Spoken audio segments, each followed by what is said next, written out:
UFC 3 is releasing soon, on February 2nd or January 25th for EA Access subscribers. But for those looking to get a taste of the game's new career mode, here are 5 things you need to know.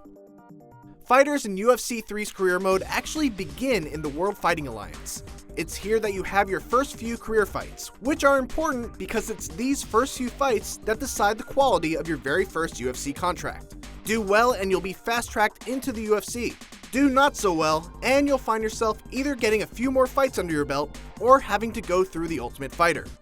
Whichever route you take, once you get to the UFC, you'll also have to make the decision of which of the 8 real-life training camps to make your home at. At the core of the career mode is an overarching goal of becoming the greatest of all time. One of the downsides of UFC 2's career mode was that there wasn't really an end goal in sight for you to strive for.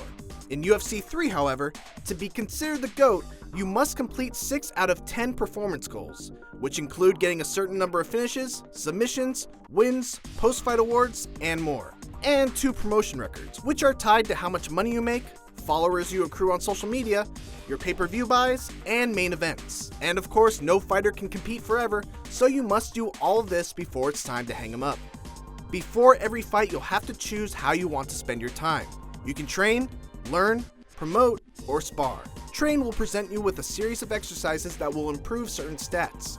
Learn will put you in a mini-game challenge against a UFC fighter to unlock a new move or perk.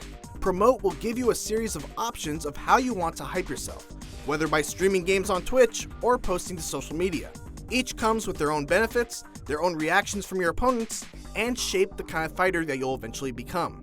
Finally, Spar will pair you with a fighter that closely matches your next upcoming fight and reward you with a key to victory that will inform how you should approach your next bout.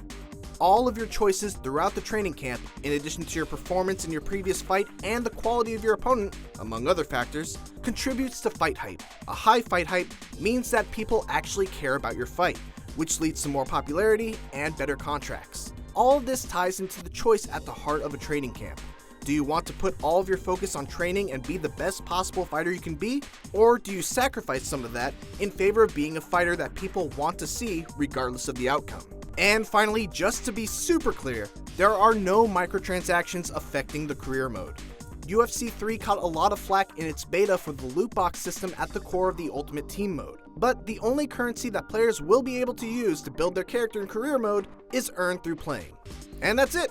We'll see how career mode turns out once the game is released early next month. Until then, check out our enactment of what might go down at UFC 220 when Stipe Miocic takes on Francis Ngannou, or the dream fight of Anderson Silva versus John Jones. And for everything else UFC 3, keep it right here on IGN.